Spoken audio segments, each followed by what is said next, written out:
పిచ్చి నమ్మకాలంటే ఇవే.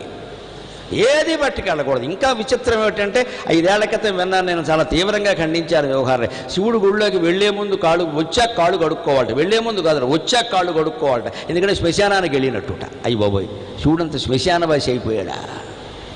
పరమయాగి, పరమయోగి, పరమత్యాగి, మహానుభావుడైన శివుడు, జ్ఞానరూపమైన శివుడు, త్యాగయోగి అయిన శివుడు మనకి శ్మశాన రూపం అయిపోయాడు. ఈ దేవతా రూపాల పట్ల ప్రీతి ఉందే, ఇతర దేవతా రూపాల పట్ల ఎంత ద్వేషాన్ని కలిగిస్తుందండి ఇవాళకి కూడా. ఈవెన్ ఇన్ 21st century, 21వ శతాబ్దంలో కూడా ఈ మాటలు మనం ప్రచారం చేస్తున్నామంటే ఎంత ధైర్యం మనకి, ఎంత పైశాచికత్వం ఇది.